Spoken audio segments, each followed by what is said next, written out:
Dans cette vidéo, il est question de Liebesliederwalzer de Johannes Brahms. Je t'explique l'essentiel sur l'œuvre et sur le compositeur. Johannes Brahms est né à Hambourg en 1833. Il était un compositeur important du romantisme et a écrit des symphonies, des œuvres pour piano et de la musique de chambre. Brahms a vécu de nombreuses années à Vienne, où il a travaillé comme chef d'orchestre et pianiste. Sa musique combine des formes classiques et des mélodies romantiques. Johannes Brahms est mort à Vienne en 1897. Les Liebesliederwalzer ont été composés en 1868 et 1869. Brahms s'est inspiré de la musique de danse viennoise, notamment de la valse. Les textes proviennent d'un recueil de chants populaires slaves, traduit en allemand par Georg Friedrich Dömer. Les premières valses de chansons d'amour ont été jouées pour la première fois en 1869. Un deuxième recueil, les Neue Liebeslieder, a suivi en 1874. Les Liebesliederwalzer se composent de deux recueils. Le premier recueil, opus 52, contient 18 valses. Le deuxième recueil, opus 65, contient 14 valses. Les deux recueils sont écrits pour chœur à 4 voix et piano à 4 mains. Chaque valse a son propre caractère et son propre style. Les Liebesliederwalzer durent au total environ 40 minutes. La première valse des Liebesliederwalzer, opus 52 numéro 1, s'intitule « Rede, Mädchen, also Liebes ». Le texte parle d'une conversation amoureuse entre une fille et un garçon. La musique est vive et joyeuse, en accord avec le thème.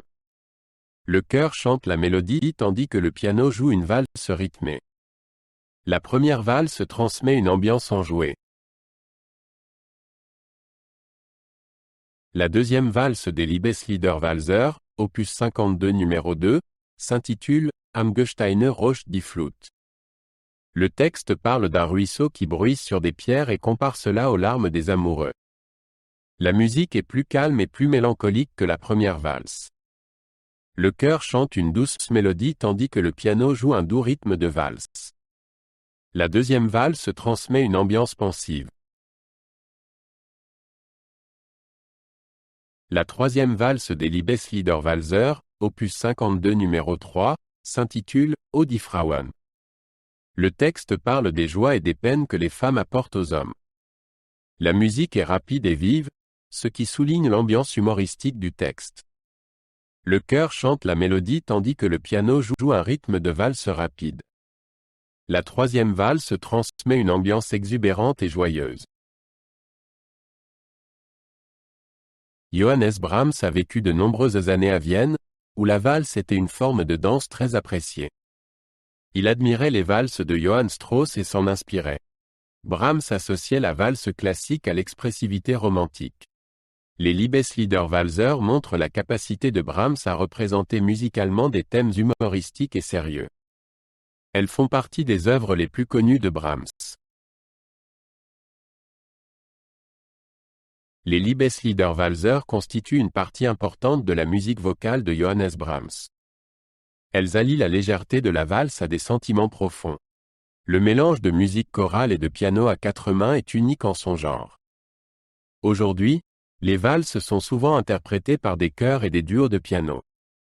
Elles restent un exemple populaire du style musical de Brahms.